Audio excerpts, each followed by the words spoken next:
welcome to Run Good Lifestyle, the Sportsbook edition. And I want to welcome Sammy DeBowl back. Finally, we're getting into back in form after the New Year. Sammy's got his happy 2006 New Year stuff behind him, and he goes in and out of the screen. I can't really. There he is. Welcome, Sammy. Thank you. Good morning. Morning.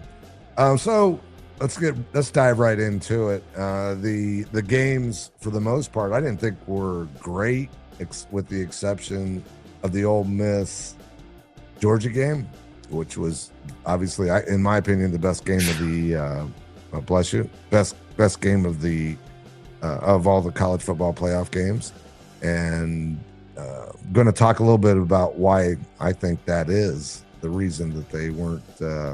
Some of them weren't very good, but I want to start off with the Indiana-Alabama game. And really not much here, with the exception that Indiana is by far the best team in the nation. And that game in particular, they were better in every position. I mean, it wasn't even close. And the score was reflective of that.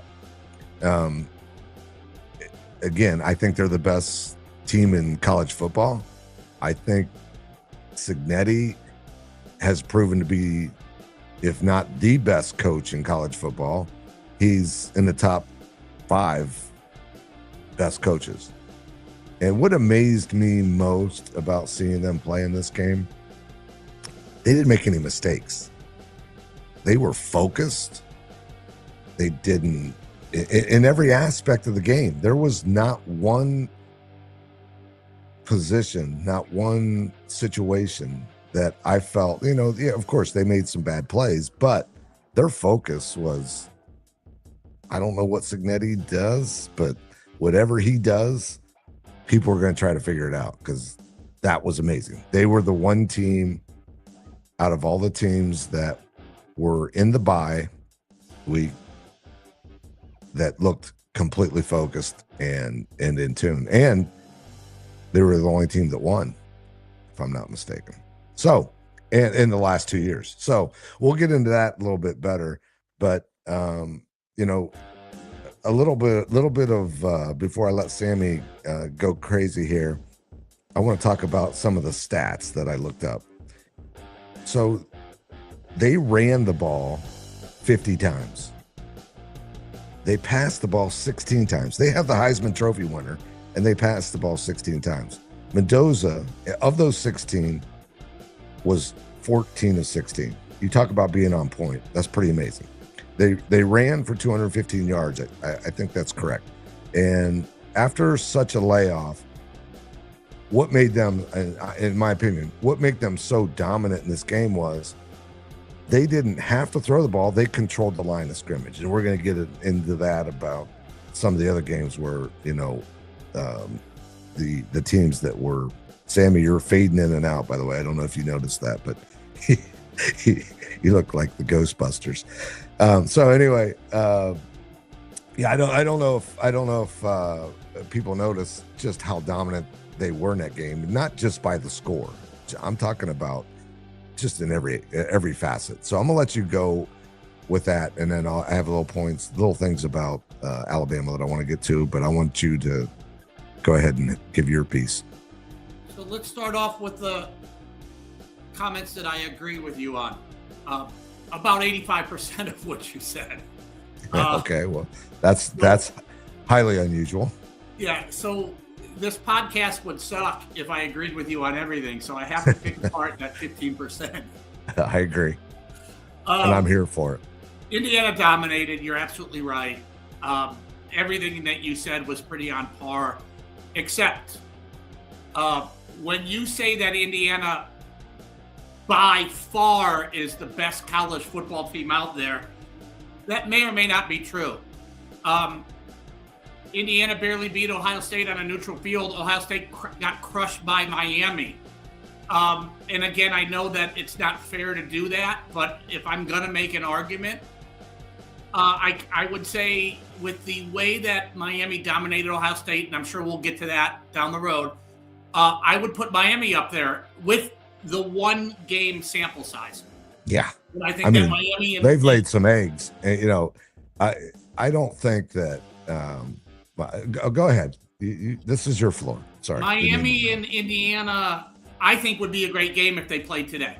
But when you say by far, I thought Ohio State was by far the best team in the country, and then they had 2 losses in a row. So that's why they play the games. Right. And I would take away the by far. So that's the one nitpick I have on you. Okay. The other is when you say Cignetti is probably one of the top 5 coaches in the country, and I agree with that presently. You better. I mean, that's a no-brainer. Kirby Smart's won too. They lost. Brian Day, I would say, is maybe not a top 5, but he's up there. Maybe a top 5, but he lost. So I would just like to see the verdict's still out for me on Cignetti. I give him all the credit in the world. I think that he presently probably is a top 5, maybe even a top 2. But I want to see maybe that sustained. He did it for 1 year. He had a good year last year. Before I put him on a top 5 coaching carousel, I would just like to see how things happen after he has a lot of folks graduate this year, how he bounces back next year. And again, that's not to take anything away from him. I like everything about him, or most everything about him. I'm just not ready to call him a top 5 coach yet. Okay, well, I'm going to stay on that topic because I don't think you're giving enough credit to him. And here's why. He goes to Indiana, who had the most inept college football program in all of Division I. And not only did he, turn it around. Turn it around at Indiana is maybe going 500, turn it around at Indiana and having the best team in the country. Hold still, Sam. You're making me dizzy. Holy shit. Oh, pay attention.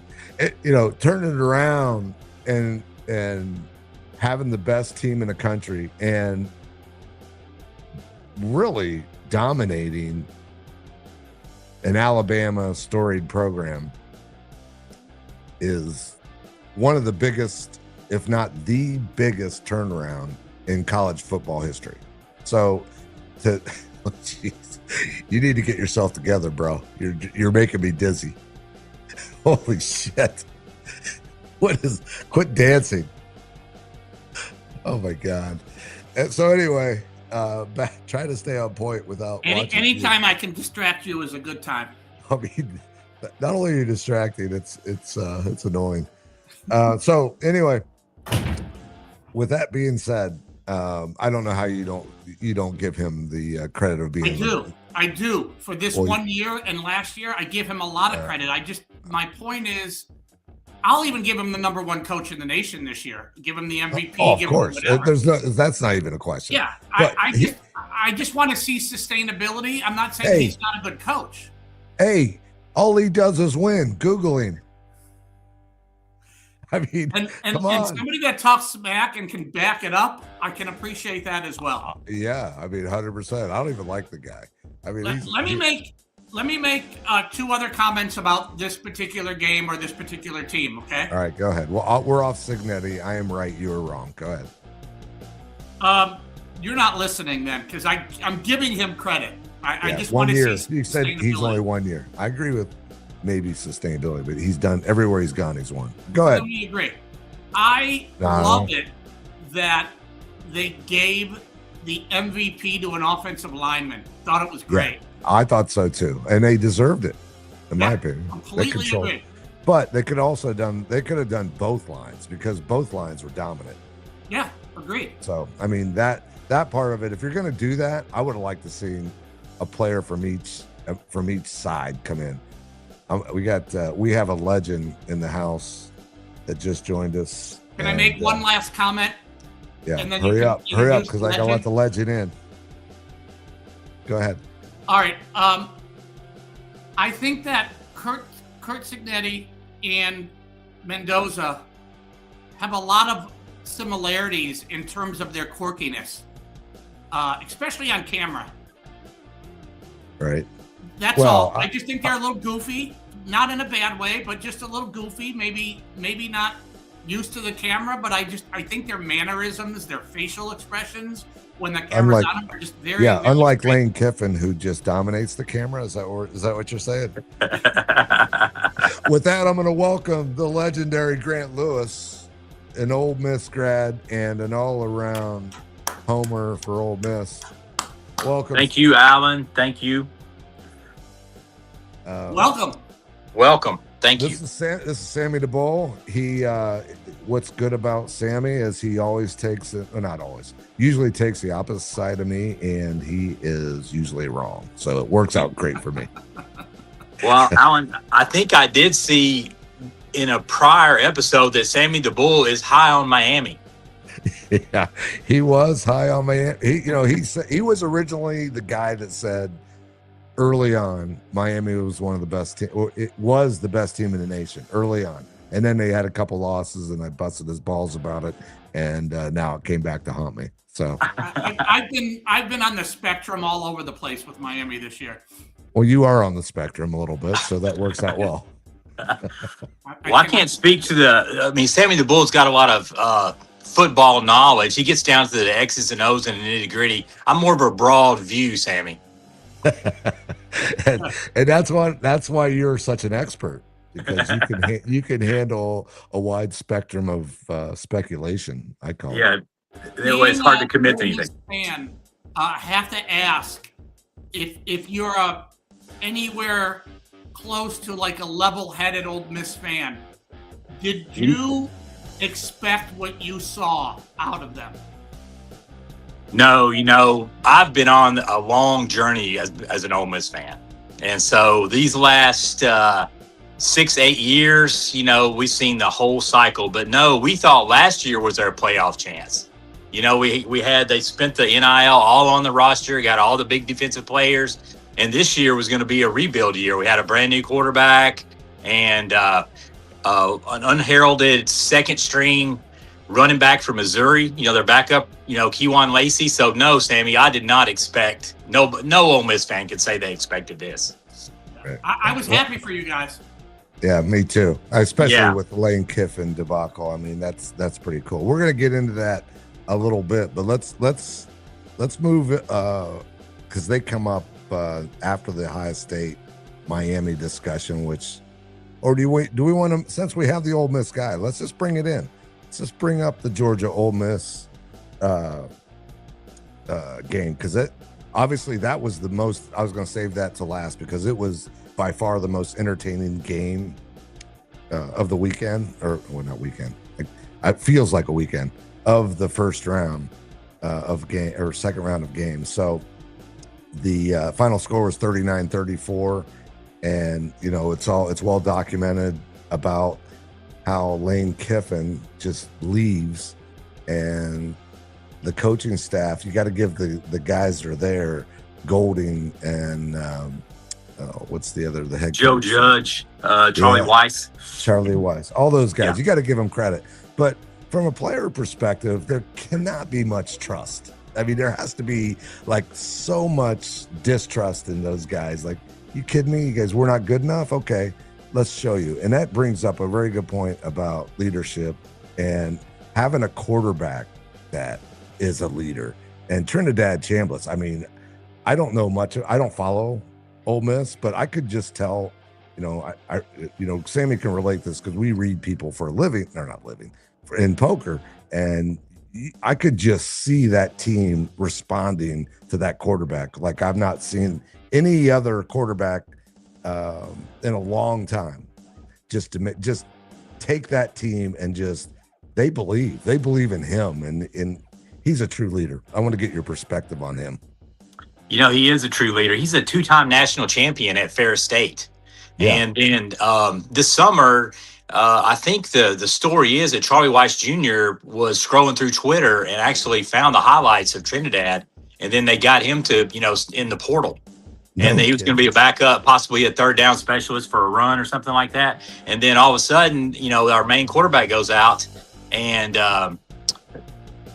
Trinidad comes in, balls out, and then you could just see his teammates respond around him. He's got a good way about him. Yeah, I could just see that. He went 30 for 46, 362 yards, 2 TDs. I mean, that's a stat line, bro. I mean, against a Georgia team, Georgia's no slouch. I mean, it was impressive to me. Anyway, Sammy, let's get your take on Trinidad. Let me ask Grant a question first. Has Trinidad played as well as he did in this game? Did he play like that all year, or was this just kind of a coming out game for him, Grant?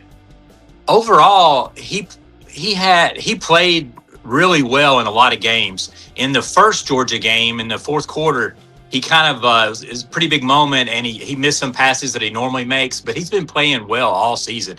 Now, he didn't freestyle as much, like in the couple plays where he threw the last the 40-yard gain that got us into field goal. Now, he was doing that all season, but I think they just kind of like took the reins off of him this game too. And plus, Georgia's defense is pretty good as well.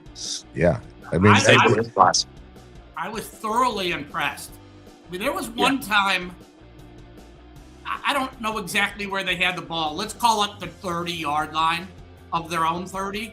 And he ran as far back as almost the end zone and then came forward and then just completed a long pass for the first down. I mean, I was so impressed with him. I thought that, it seems like a great kid as well. He talked about his mom a lot.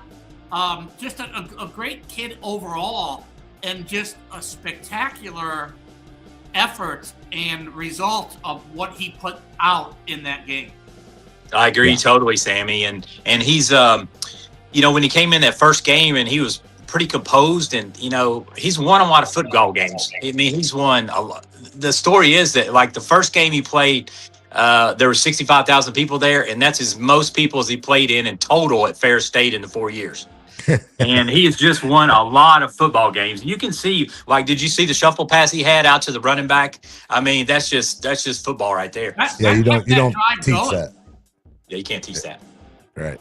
I mean, so obviously I was super impressed with not only his play. I mean, he's a super superior athlete, obviously, but I was just more in tune to his leadership capabilities and how that, I think that team really rallies around him. But the guy that, I said had the stones. How about the kicker, Lucas? How do you pronounce his last name? Carniero. Yeah, Carniero. That was money. Three field goals, one 55, 56, the other one 57, and then of course the game winner 47-yarder.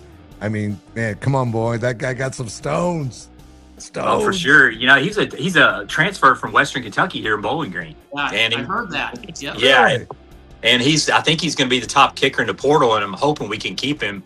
But the story is that in practice, I have what's called a Fast Friday, where they just run through game scenarios, and he actually missed 2 field goals in the practice, which was not like him.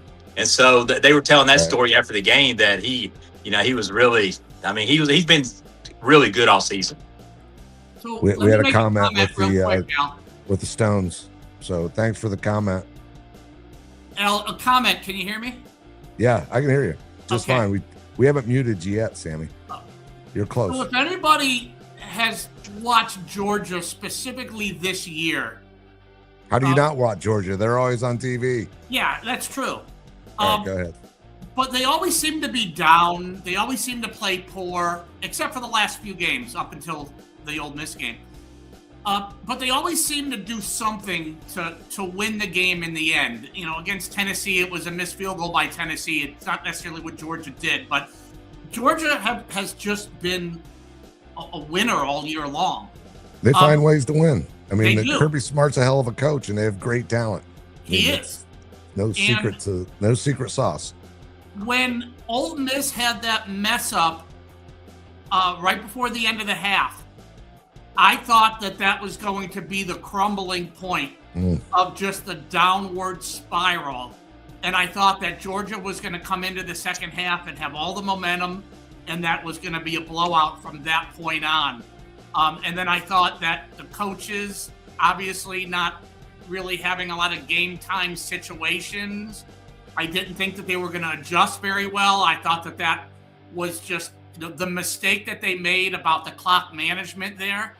That was on the player though. I don't think that was a negative. coaching error. I think the guy. I mean, that the play was set up for him to run out of bounds. Yeah, he just didn't run out of bounds. Yeah, he just did. I mean, it was perfect. But how do coaches, not necessarily a coaching error, but how do coaches respond to that, right? And how do the players respond? Agree. I thought the commentators of that game though, just like really lit into the coaching more than the player. About that wasn't a coaching error. That was a player error. But go ahead. I wanted to bring that up. But go ahead. Yeah, they had that second half was fantastic. You got to get in there quick, Grant. Sam is a talker. Yeah, he's a pro. He's a pro. It's my first time here, but yeah, with Kiffin leaving, there's a lot of talent on that staff. You got Joe Judge, former New York Giants coach. Charlie Weiss has been there the whole time.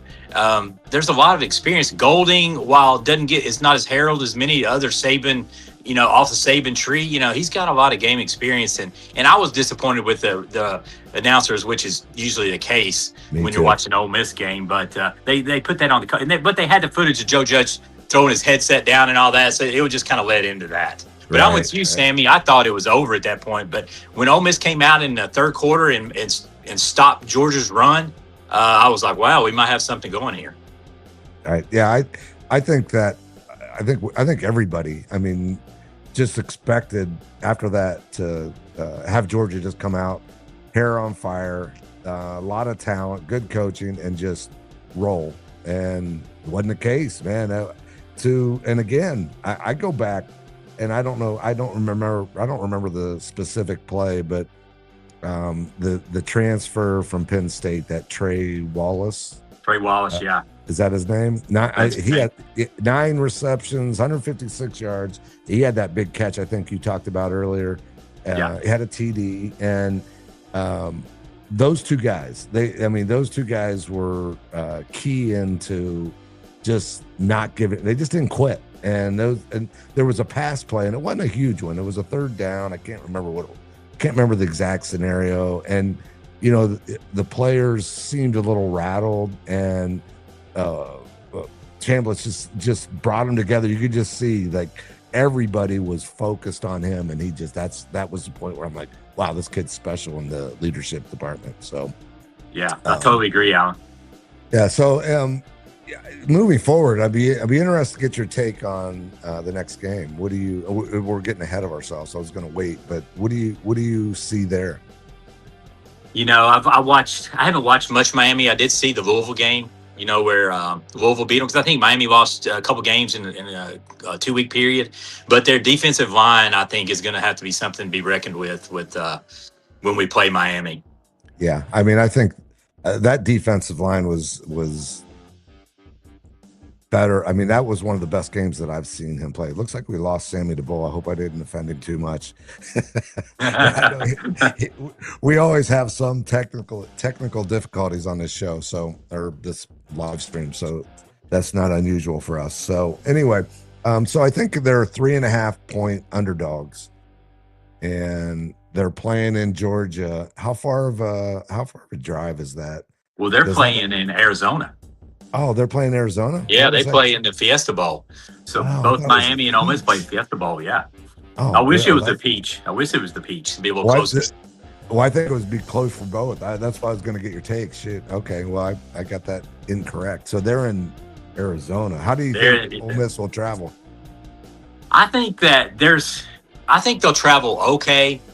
This is the next biggest game in their history. The last one was the biggest game, and the one before that was the biggest game. So you've got a lot of people that are hungry to experience it all, and I think we've got a chance against Miami, and I think a lot of people will get there. I mean, they drove a lot. When the baseball, when we won the national championship in baseball, they drove from Mississippi to Omaha like it was nothing. Right. All right. So they travel pretty well. So we'll see.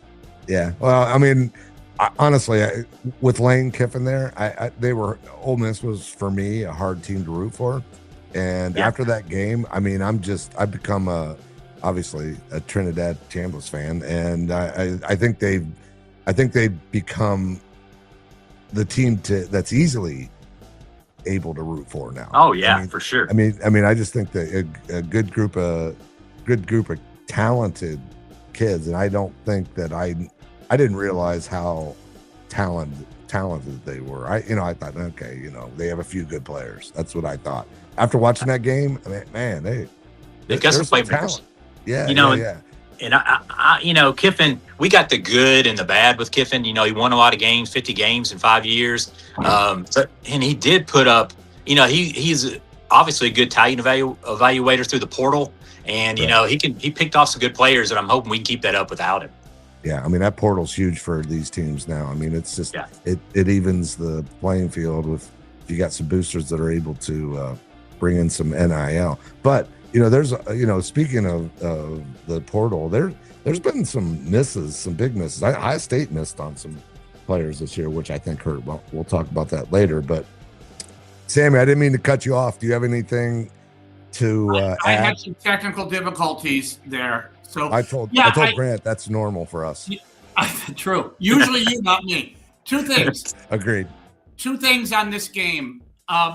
Grant, I've heard some rumblings about some of these coaches at Mississippi State, or Ole Miss, sorry. Some of these coaches at Ole Miss are going to consider staying instead of going with Lane Kiffin. Is there anything?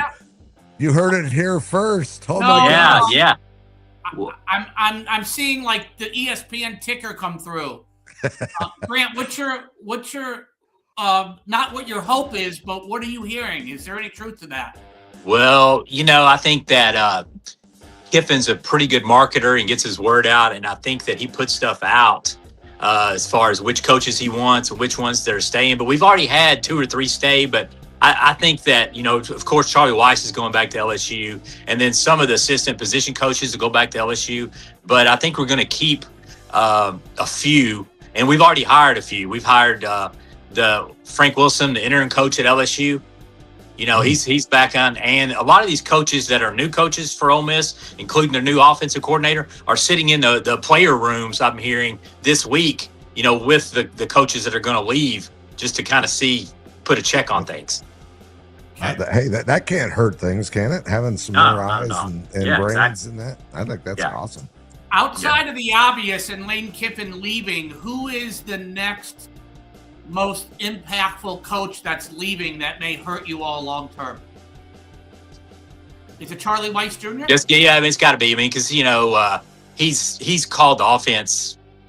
From the of course all the stuff's coming out now, but he calls 90% of the offense. And Kiffin was pretty elite game day and game plan, and trying to he can see stuff that other coaches probably can't. And so that was one of the things when we continued on with Golding, is what would that offense look like? And against Georgia, it looked pretty much the same, which was nice to see.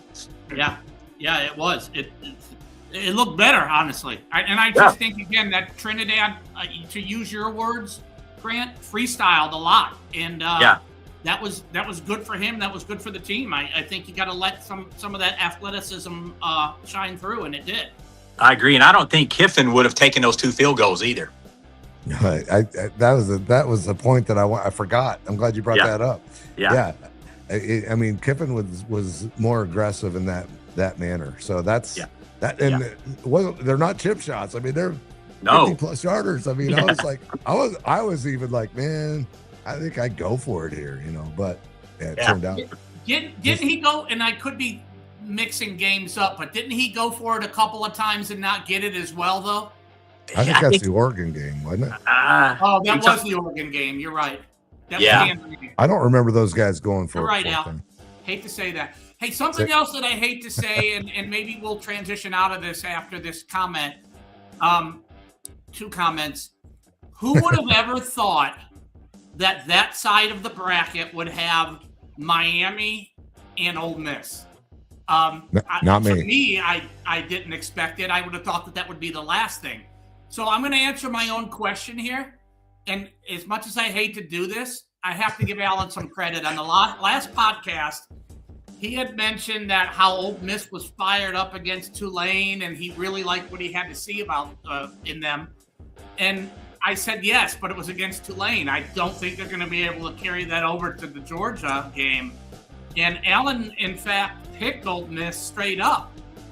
So I've got to give Allen some credit, although it pains me to do so. I have to give credit where credit is due. Yeah. I mean, I just felt like and I didn't realize this Trinidad Chambliss was going to be the leader that I didn't see that, but I thought the players had a chip on their shoulder that you can't put I don't know, I won't say a price, but you can't implement that into the game plan because that's part of college football that is the equalizer in some of these games. Yeah, they're definitely galvanized right now, because they feel slighted by Kiffin and they're just out to prove. And they got free shots now. I mean, they're playing with the house money, as y'all like to say. Yeah, agreed. Agreed. All right, let's move on to the Ohio State game, which this obviously Sam and I are huge Ohio State fans, and I had a great experience. I was able to go. Both of you guys know my buddy Tim Edwards. Was able to go to the game with my boys and sat on the field, 1-2 rows up from our seats were 1 and 2 rows up, and the box was the field box below the field. It was just an amazing experience. That being said, the rest of it was a dud.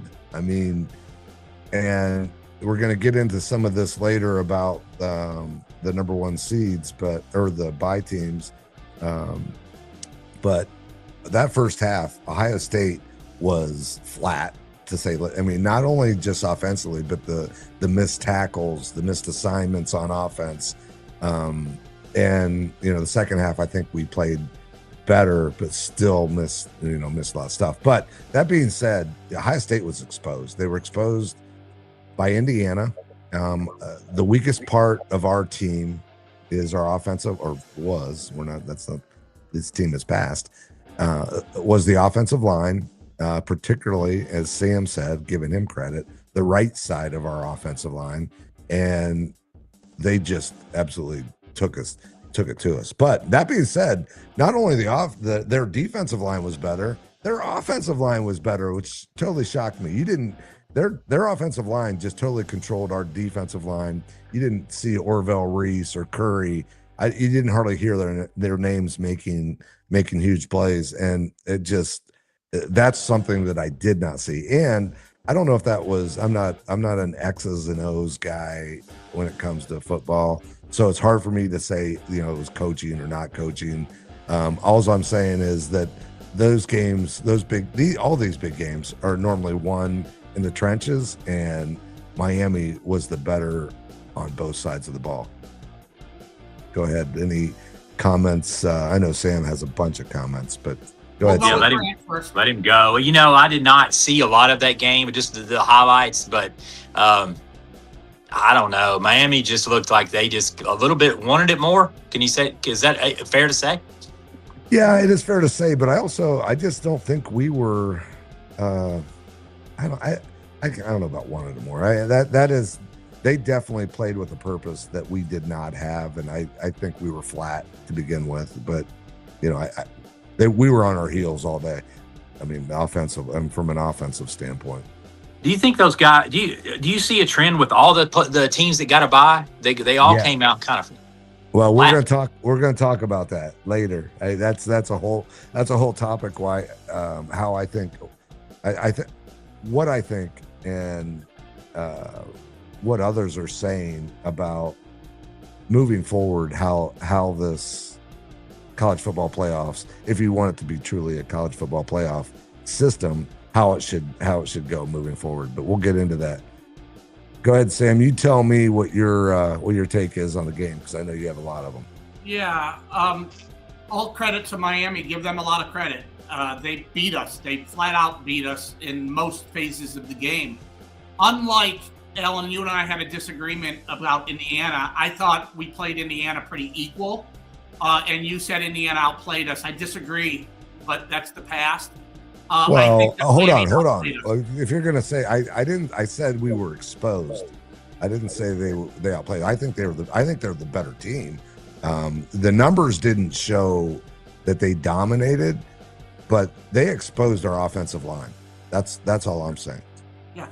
Go ahead. And I thought that was going to be easily corrected with Yeah. Tegra going out and our backup coming in, because the backup actually played a lot better on the right side of the line when Tegra's a first name of a offensive tackle that did not play well against Indiana. So I thought his backup did well against Indiana, and then we saw that we moved the ball against Indiana in the second half pretty well. I think, and I'm going to disagree with you, and the only disagreement I have with you here, Al, of what you said, I don't think our defensive line was that bad. I think that they were equal, our defensive line and their offensive line. And yes, you didn't see Arvell Reese, and you didn't see Sonny Styles and a few of them that usually dominate. But you're not going to see domination when you have two teams that are fairly equal with one offensive line and one defensive line. Where I think that really hurt us is our defense was on the field so much that in the second half, when we were supposed to be stopping them, when we knew the run was coming, we should have had, 1 or 2 yards tackle. We were just fatigued. We were tired. We were out there too long. And that's where Miami showed up. And yet that's usually where we show up because we have the depth. And, right. and we didn't. I sort of agree with that. So some stats here. They rushed the ball 37 times, 153 yards. They committed themselves to the run because they were able to run the ball. Now, they were 7 for 13 on third downs. And normally we dominate that from a defensive standpoint. But the reason I don't know all the particulars here. This is just my opinion. The reason they were so good on third downs they were third and shorts. They were second and 6, then 3rd and 2 or 3rd and 4. Okay. So that's what I'm saying. They dominate. They controlled the game. That's my opinion.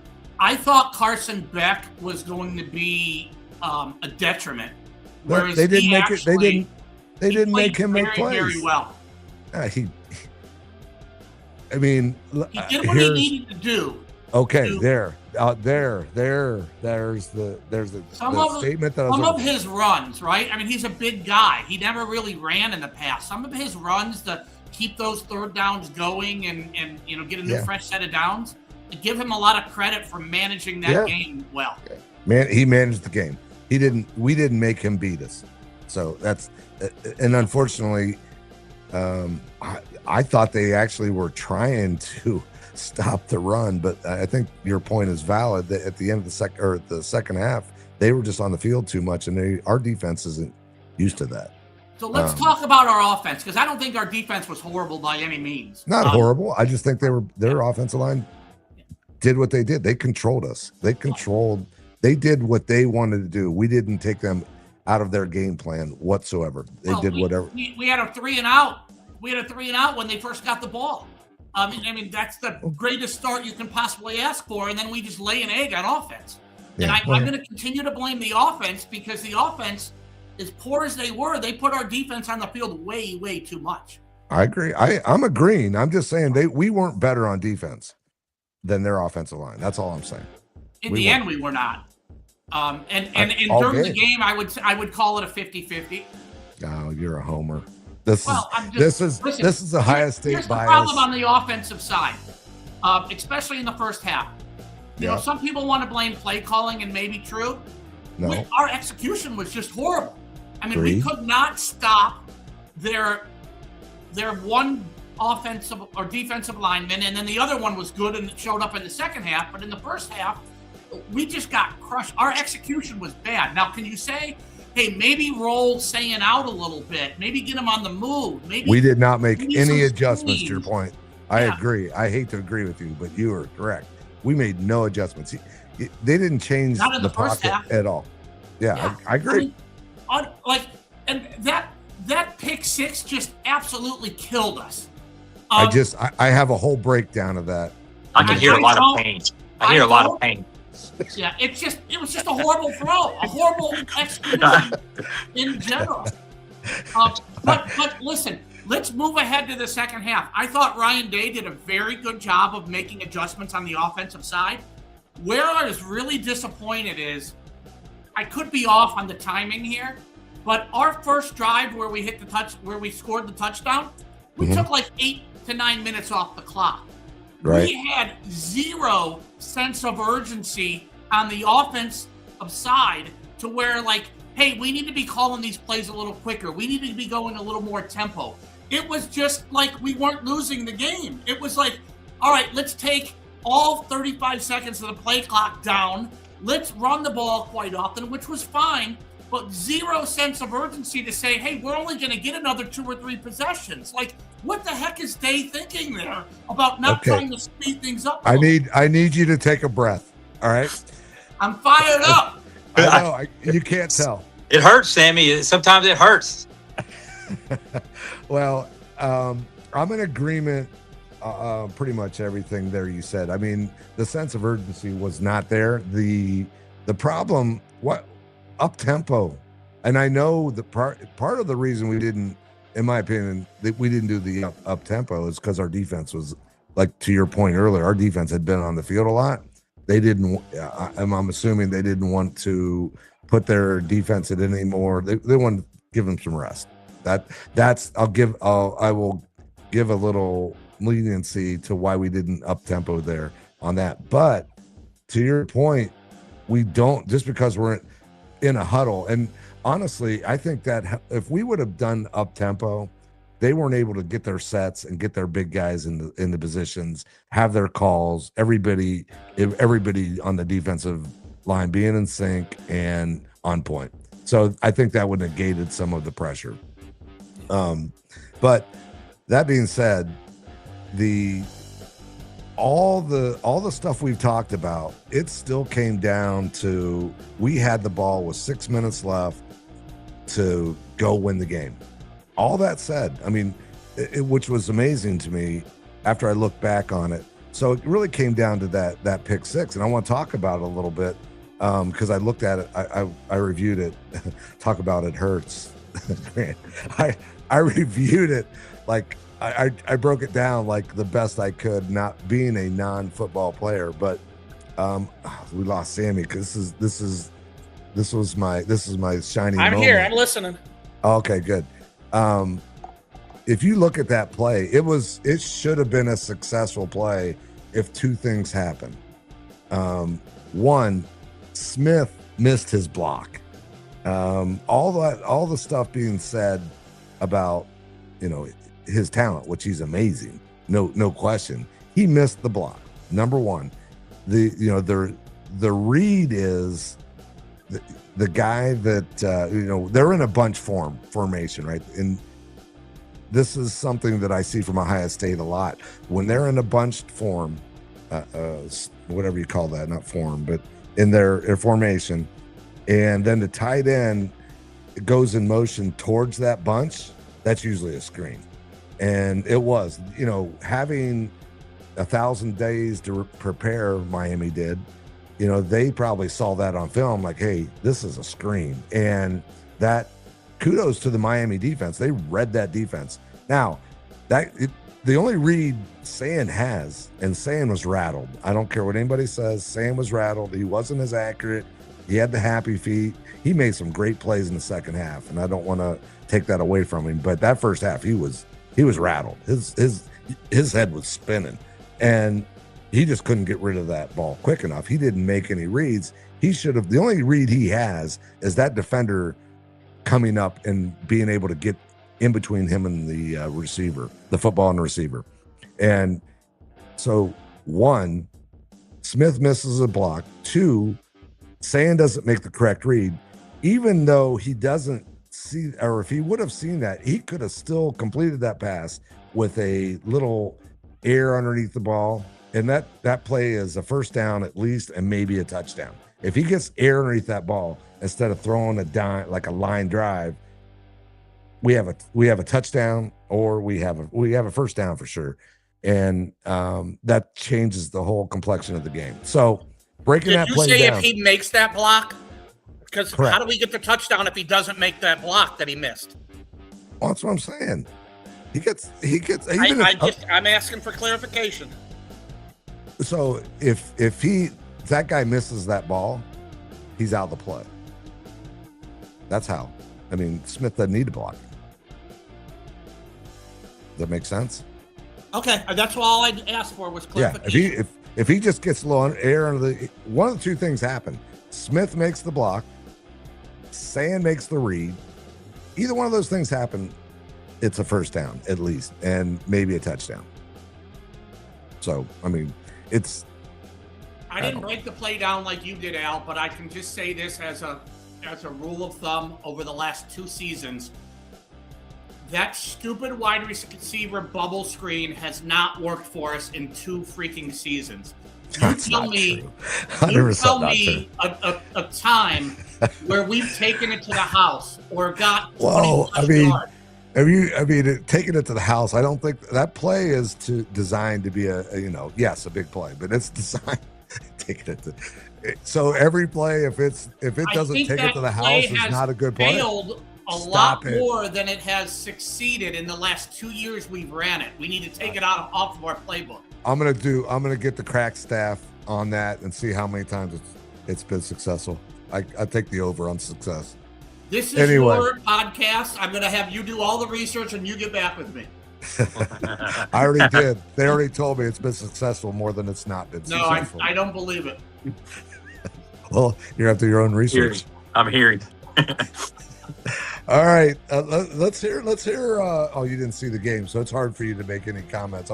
I've really had enough of talking about Ohio State. I really wanted to break that play down. Moving forward, we're still in good shape. We have a solid coaching staff, and we recruit well. We're going to be back. It's just really tough to. It's really tough to swallow. Is it true that Ohio State spent the most on NIL for a roster? Is that true? That was last year. That may have been last year, and let me clarify that, Grant.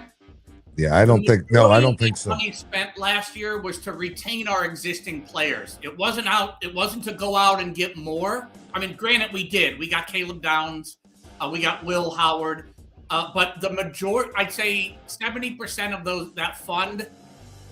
I think the stat was like 19 million.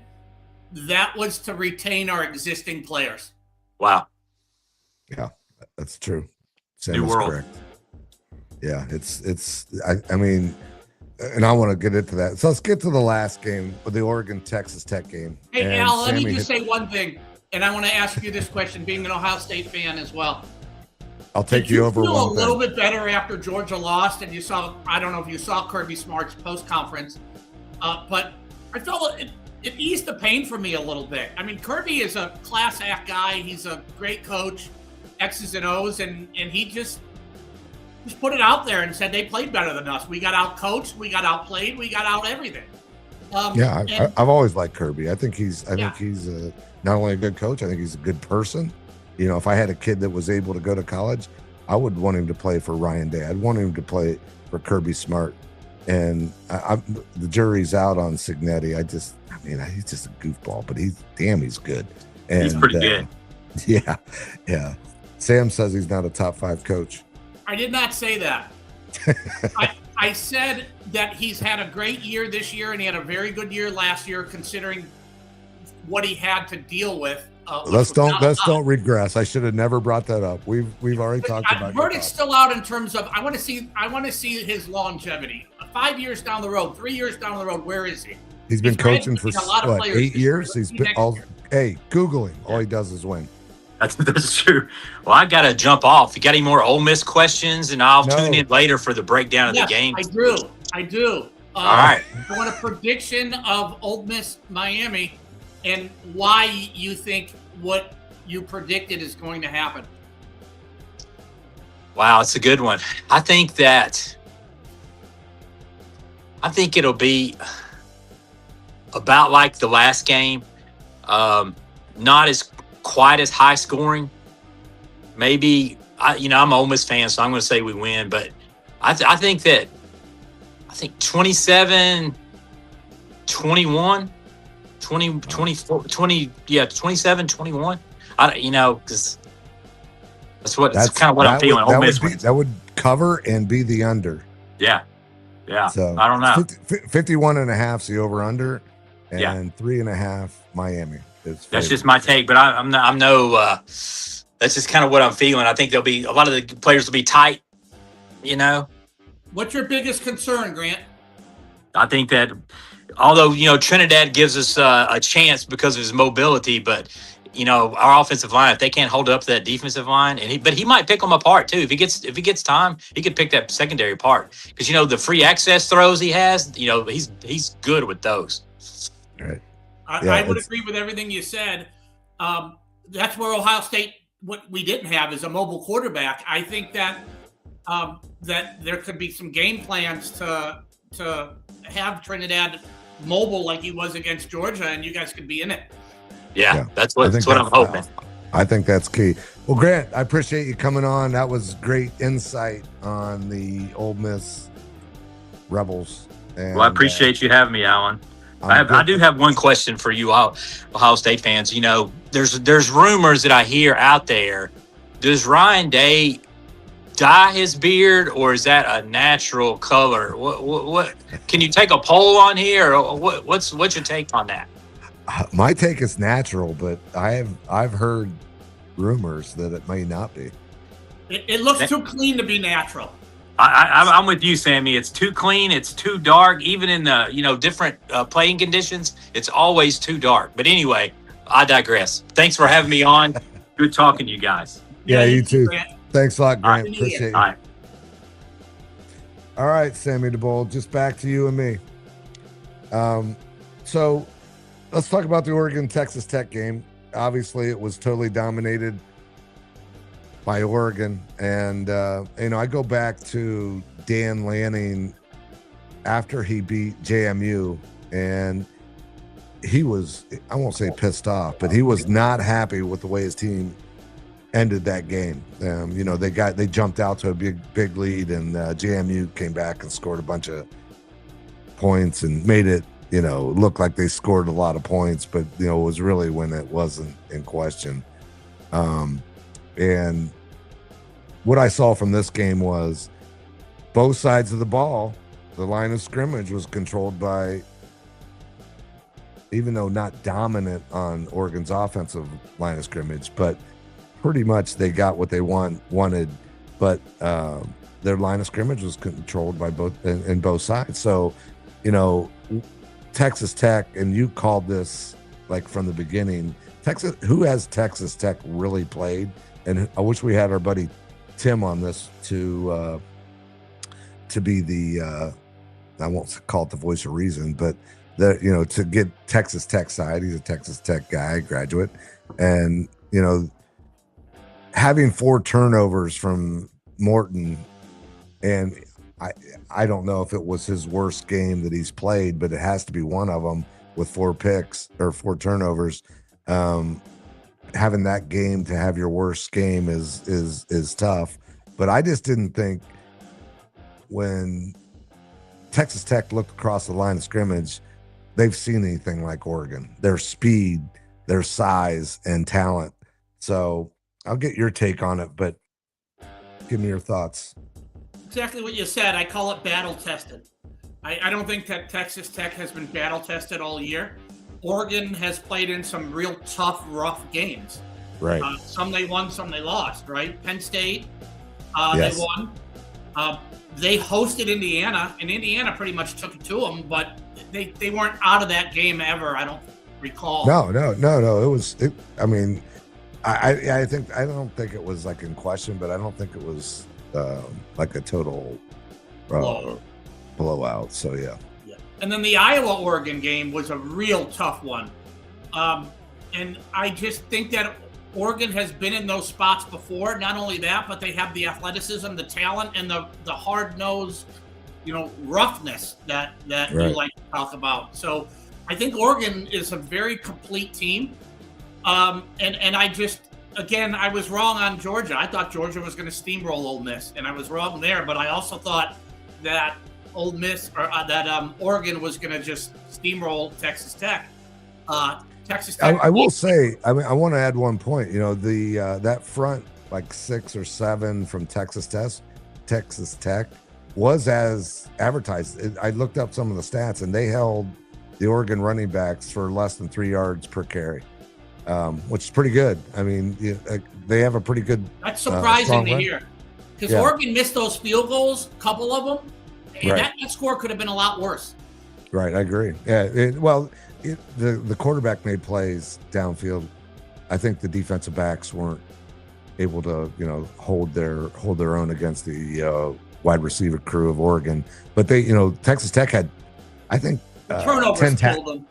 Yeah, the turnovers killed them. I mean, obviously, 4 turnovers, you're not going to win a game. But that front 7 from Texas Tech defense had 10 tackles for loss. That's pretty good. So, and had 4. I think they had 4 stops on 4th down. So, I think, it was at least 3 for sure. I have an analogy that I'm going to use, and I'm going to call it a wrestling analogy, but it holds true for many sports, including college football and hockey. When you can just purely, and wrestling's a one-on-one sport, when you can just purely dominate somebody, you look good. And sometimes you get away with things that you wouldn't otherwise when you're playing against somebody that is as equally good or perhaps even better than you from a technical or physical standpoint. And I think that's what Texas Tech did, is they just steamrolled everybody. They really haven't been tested. So when now you're against somebody that is just as equal or better than you, you can't get away with some of that BS that you get away with against somebody that's just not as talented as you. So what happens when you're, in a wrestling, in a wrestling analogy, what happens when you're one-on-one against that guy in the state tournament that you've never been tested like that because you got away with being sloppy because you just overpowered somebody that wasn't as good as you early in the season. Right. And I'm going to just kind of, hockey is the same thing. Football is the same thing. And I just don't think that Texas Tech necessarily had any of those tough games where they just were really tested. And maybe, I don't know this for a fact, but maybe their technique wasn't as good, their strength wasn't as good, and it showed. Right. Yeah, I agree. And I don't want to beat a dead horse. Plus, I want to get to the problems I feel with that need to be fixed in college football. And Al, if I can make a suggestion, we're almost at an hour, and I think we should get to the problems and maybe save our picks for another podcast, because that's going to be probably a whole nother 30 minutes if we go quick. I agree. Okay. I need you to get your screen fixed so you're not playing Casper the Ghost every. You're like you're in and out with your screen. I don't know what causes that. But. Is it better if I just go off screen? No, everybody wants to see that gorgeous Sammy the Bull face. High call. All right, well let's get to this playoff system. Some of the things that these are my comments and comments that I've taken from other people that I think are good takes, but I think it needs to be adjusted. And I'm going to first go over why I think this system needs changed, and we need a person in charge. We need a committee in charge that's going to do something for the long term. But first, top seeds are now 1-7 in these this playoff era, and that one lone win is Indiana. And there's a few reasons why I feel I just feel like they're getting it wrong. They've gotten almost everything wrong in this playoff system, in my opinion. And the reason I say that is there's, unlike the NFL where you have owners that have a long forward thinking process for the betterment of the game, which would make their ownership in these franchises more money in the long run. They think forwardly. You have a bunch of people that are Joel Klatt used the term that I'm going to use this. I stole it from him. They're renters and they're not owners. They're just they're looking at the moment, what's going to be good right now, instead of what's good for the future of the kids, what's good for the future of college football. And they just don't have a long-term process. They had, like this year, one thing that I really was disappointed is the presentation of the college football playoffs. So only one network had that. Unlike football, you have two networks, they sometimes three, right? Networks that do the season and playoffs. So why not open this up so we get the best of the best instead of one network who I don't feel I didn't like the presentation at the game. I thought the presentation at I call it Wally World, at Jerry's World was horrible. The national anthem started before it was supposed to. There was just a lot of things that happened there that I thought the presentation was bad. That doesn't have. I don't know if that necessarily has anything to do with the TV, but I think it might. The location of the playoffs, the number one seeds, and this is one of my changes, not being able to have a home game. The bye teams. I'm sorry. They aren't. They're at a disadvantage, and they should. Would you rather than play the first round? Pardon me? They're at a disadvantage. Why? They got to buy first round. Why are they at a disadvantage? Because obviously we've seen that these teams come in that have already played a lot more sharp. So I think that having a home game for those number one seeds, those bye teams, opposed to going to a neutral field after not playing and not having that edge, I like to call it. I think that sort of negates some of that. At least it helps. I don't know if it negates. I think you're still going to come out flat. But if you're at home, if that game's played at home, you think Ohio State comes out flat? I don't think so. Probably not. But there's a bigger picture of what you're painting here. Go ahead. I don't think the college playoff got it wrong this year in terms of what teams should be in and what teams should be out. Where I disagree with that. I mean, who should be in that wasn't in, and who should be out that should have been out? Tulane and JMU had no business being in. Correct. Okay. I agree there. Okay. But that's a system that they had to make to get rid of any lawsuits or allegations that. Well, that's my point. It's wrong. Okay. You're making my point. It's wrong, right? Okay. You're saying they shouldn't be in. Fine. Who do you put in? Texas, Notre Dame. Texas, Notre Dame. Easy. It didn't give me like a split second to think about. Sammy has been Sammy's got blown up for having a bad take. Hopefully we'll get him back. But to his point, he just because that's the system that they brought, that's my whole point. They have gotten that selection process wrong. And they've got the locations of these second round games wrong. They've got the single network presentation wrong. I would like to have someone tell me one thing that this selection committee did that was correct, because I can't find one. I've searched long and hard to find one thing that the way this playoff selection committee picks is correct. Not one. And if someone has one, please tell me. Please, I'm all ears because I've been searching. Sammy, welcome back. Thank you. I don't know if you heard, but I think you made my point that their selection process is wrong. I mean, those two teams should not have been in. Texas, Notre Dame should have been in. Okay. Oh, well, yeah. Okay. That's what I'm saying. Okay. So we're talking about two teams that shouldn't have been in, and two other teams that should have been in. Do you at least agree that maybe you throw a bone and one of those teams should have got in, like a JMU. No, no. If either of those teams went undefeated, if either of those teams went undefeated, should they then get in? Well, I mean, if they're in the top 12 rankings, yes.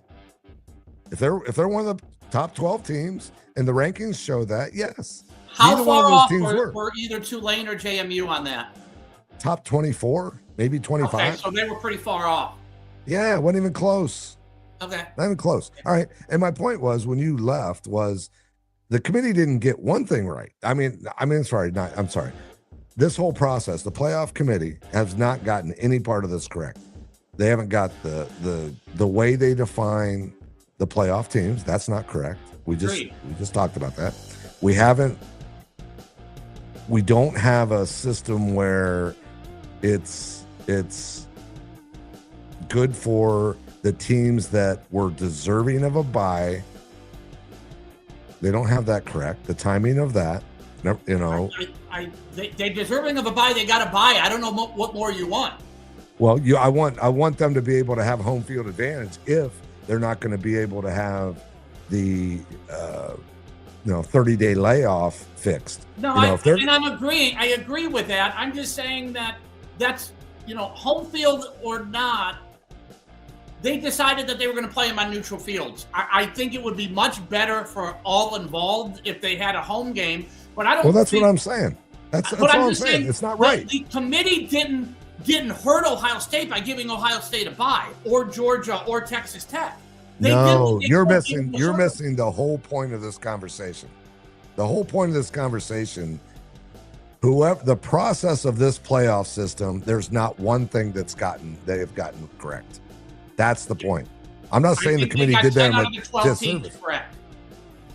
Oh my gosh, you are boneheaded. That's not the point of this issue. I'm going to start over and I'm going to tell you, not one thing they've done for this playoff system is done correctly. That's what I'm saying. I'm not saying that, the way it is now, I'm not saying anything about that. It's not, this playoff system is not correct. And do you want me to start over an explanation, or I agree do you now understand with your points, other than they haven't done one thing right? We're in a college playoff system. Would you rather have it where we don't have the playoffs and we have the AP and the USA Today poll? That's not what I'm saying, Sam. Sam, that's not what I'm saying. That's a whole different argument. We have a playoff system, is what I'm saying, correct? We have a system, and it is not correct. And they have not done one thing correct in this playoff system. That's what I'm saying. And tell me one thing they've done correctly, and I'll give you credit, but they have not. Indiana was a 1 seed. Was that correct? No, stop it. Indiana received you're asking me. Indiana received a bye. If you're Indiana, would you rather have to play 5 games throughout, or including that's not even close to the point I'm making? Or would you rather have the bye? Which would you choose? Would you choose the bye, or would you choose the play? Dan Lanning said, "I don't want to buy." So you tell me. That's Dan Lanning. That's one person. Well, I would have rather played. I'd rather play Tulane. We had this conversation in the past, how beat up you get playing, and how it takes several days to recover and all of that. That's fine. There's no right answer there. The right answer is yes. I agree with you. The right answer is play them at a home field advantage. I get that. And I think that if we do that, are you 100% happy? No. Fix all these problems and I'll be happy. I just want to make sure we're having a discussion about what I'm trying to discuss and not. I get it. I think you're painting the picture that it's horrible, and I'm painting the picture that it's not horrible. I agree with a lot of your points. I just say they didn't get it right. I didn't say it was horrible. They didn't get one thing right. They got a lot right. No, they didn't. No, I disagree. The seedings, of course, they got right. Not difficult. That's not an issue at all. They got the seedings correct. Hallelujah. Does that make it a great system? It starts off. That's if they got the seedings right, then you're in the right direction. The right teams played. Okay. No, The we right already teams did, play we in had the that first round, discussion. minus the They're- two teams that shouldn't okay. have been in it. Well, so the right teams did not play. But okay, go ahead. They got the seedings right. I saw what they did last year, and they had all the conference champions buys first round. They recognized that was wrong, and they adjusted this year. Okay, so it's not a perfect system by any means, and I agree with you there. But It's not even close. It's not. Right. You're painting a picture that it's okay. It's not okay. There's a lot that's not okay with college football. I'll take it a step further with what you said that Joe Klatt said. Another thing that Joe Klatt said is this is $1 billion business, and we can't get the right referees. We pay them such insignificant amounts. They get plays that are horrible. They need to fix that as well throughout the season also. Like, okay, well, let's stay on point. I'm just saying that there's a lot wrong with college football, but there's also a lot that's right. Well, again, I'm trying to have a conversation about the playoffs. That's all I'm trying to do. Okay, and I know that you try to make your points more valid by bringing up other points, and that's not the point of this. Okay. The point is that I'm trying to fix the college playoffs, and these are the things that I feel that are wrong. And there's only one thing that you could come up with this current playoff system that they got right, the top 4 teams, which is a freaking 5-year-old could do that. I'm talking about the big picture issues. I'm talking about. Okay, your point's well stated. I could poke some holes into that as I did, but I'm not gonna dwell on it. Let's move on. There's no holes. It's facts. There's no holes. It's facts. That is the one thing they got right, and it's a 5-year-old could do it. They were the 4 best teams on paper. The way the system. What I'm saying no one is would have we argued knew that it was going to be a neutral field before the season started, so it's not lopsided. That's not my point. That's not my point. They decided that they were going to put them in neutral fields. It's not like all that. Oh my God. It's not all that horrible that they're not playing at home. Yes, would I have liked to see a home game? 100%, but that's just not how the system was set up. So, is it right or wrong? You and I would say it'd be better if they did. Everybody in America would say that would be more fair. Everybody in America, they got it wrong, Sam. They got it wrong. Let's talk about the top 4 teams that got the buys. Let's talk about that. You said 1-7. I think last year was so wrong that they were what, 0-4? Yeah. Okay, so that was completely wrong last year because the right teams didn't get the buys in my mind. Would you agree with that? I don't even want to like this again. I don't know why we can't stay on topic of what I'm trying to get across. Okay. It really, I mean, I don't give 2 shits about last year, to be honest with you. I'm talking about this year. They didn't get one thing right. They were 1-7 in the last 2 years. That happens to be last year. That's all. Okay, all right, 1-3. Okay, so can I dissect the 1-3? The only team that won was the best team by far. Wasn't even close. Yes, agreed. Can I dissect that a little bit more? The first team that played was Ohio State. They looked flat. Who was the second team that played? It was Oregon, Texas Tech, right? Yep. Yeah. Texas Tech looked flat. So at that point, that's what I'm thinking is they came out flat. Is it because they had such a long layoff? They had the bye? Perhaps yes, and probably yes. The next team that played was Indiana. They did not look flat, obviously. I disagree. They came out and their first few possessions weren't that good, but go ahead. Okay. And then the last team that played was Georgia. I don't think Georgia looked that flat in the first quarter. I think they looked flat more as the game went on. They went down. They got down early. Okay. Did they look as flat as Ohio State? Definitely not, right? No. Okay. So after the first 2 games, I was sold on that. But after the next 2 games, I'm not sure. I don't have an opinion strongly on one or the other. Well, obviously terms I of do. Georgia coming out flat and Indiana coming out flat. Like, so it's a 50-50 there. I mean, Georgia lost the game in the second half, not the first half. Okay. So that was just one of the points that I made about the bye teams. They have earned the right for the bye. They have earned a right. If you are going to have a 26-day layoff, they should be afforded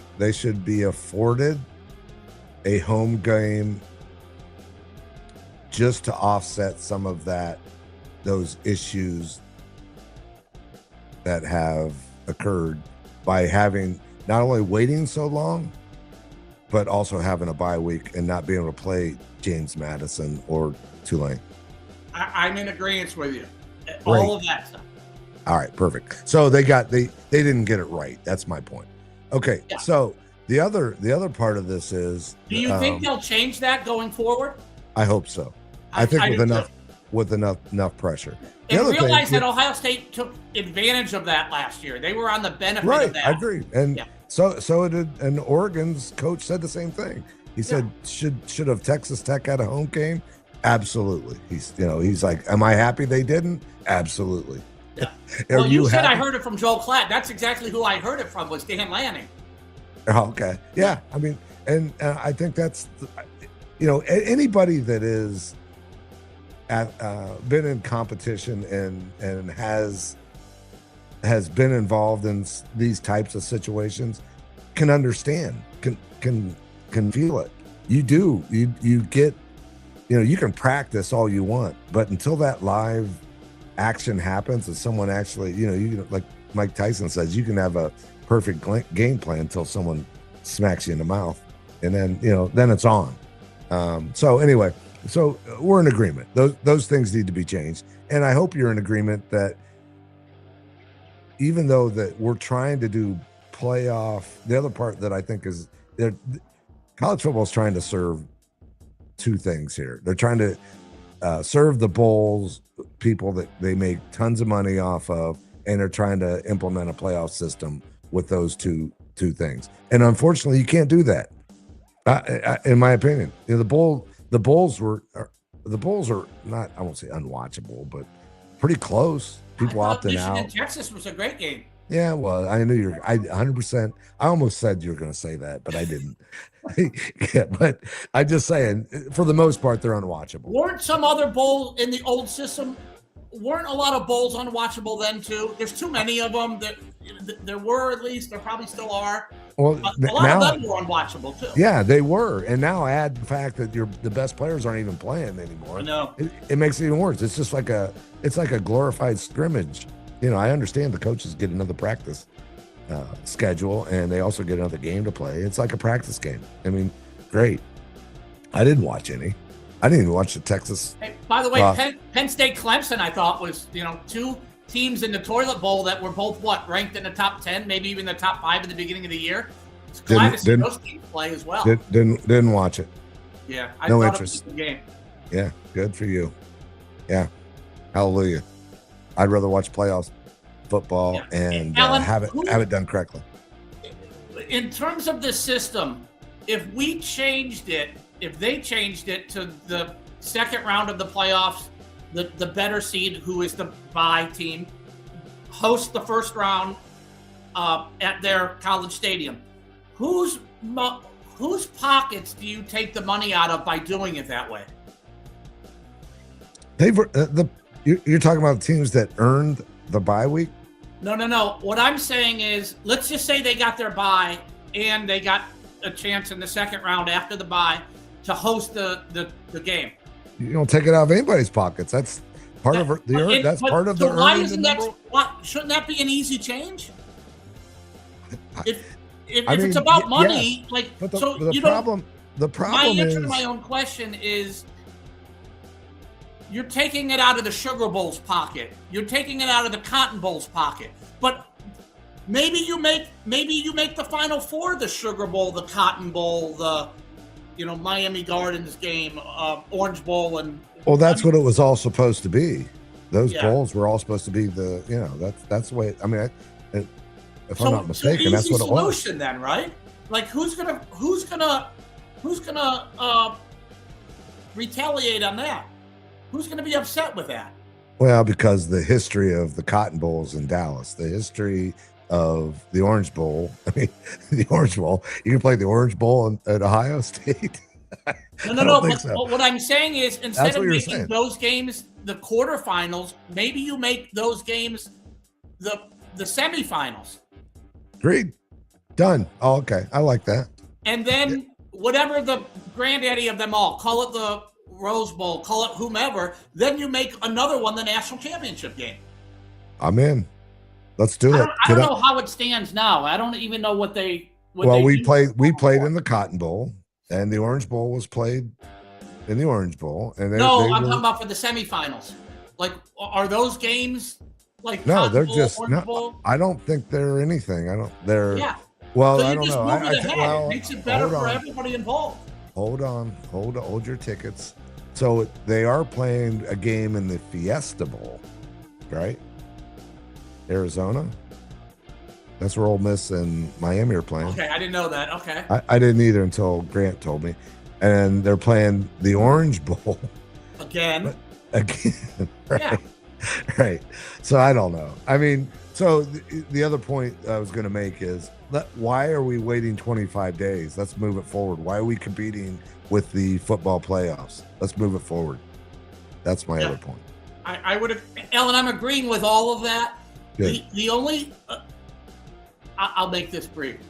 I don't think 100% of it's wrong. I think there's a lot of good. And I'm painting the picture of maybe more optimism, where I think you're painting the picture of more it's all wrong. I think wrong. There's a lot that's good to be taken out from it. I enjoyed watching our disagreement lies. I enjoyed watching it. I think I love college football and I loved watching them all, but they got it wrong. Period. You can't say they got it partially right. They didn't. There's not one part they got wrong. They got the top seeds right. Would you be this upset if Ohio State won? Yes. I don't know about that. Yes, it's wrong. I'm a college football fan. It's wrong. I didn't hear you complaining about it last year when Ohio State. We didn't have a podcast. I said last year they should have got the bye. I said that. We don't need to have a podcast to talk college football and be friends. Well, I never heard it once from you, by the way. Well, because I never get a word in edgewise. That's true. So I'm a listener when we normally talk. I have to have my own. That is a true statement. I have to have my own live stream so I can talk first. True story. All right. I want to thank our sponsor, Wentz Insurance Agency, for all your insurance needs. Go to Wentz Insurance, 740-653-5535. I want to thank all the listeners that came on there.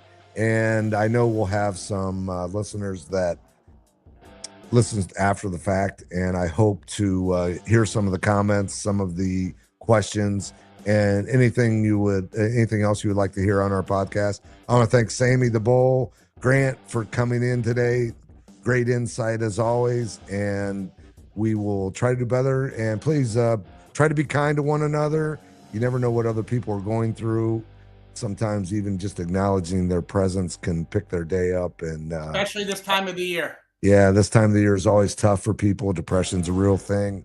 Mental health is a real issue in our country, and doesn't take anything to be kind. So try to be kind to one another, and try to be kind to us for our our technical difficulties on our podcast. So I know I'll have See you some next comments when we break down the Final Four. We have to get back to that, but we're definitely going to break down the Final Four. This was a lot longer. I have January 5th coming up, a very special live stream with the king of breathwork, Dan Brule. It's going to be on my wellness site, Run Good Lifestyle, and we're going to be talking everything breathwork and grounding, and we're going to get into is that on anxiety. January 5th? It's 2:00 Eastern time, January 5th. I will be putting out, I actually put some stuff on social media, so you can just go to Run Good Lifestyle, subscribe, and hit the little dingy button to give yourself a reminder to get into the live stream January 5th.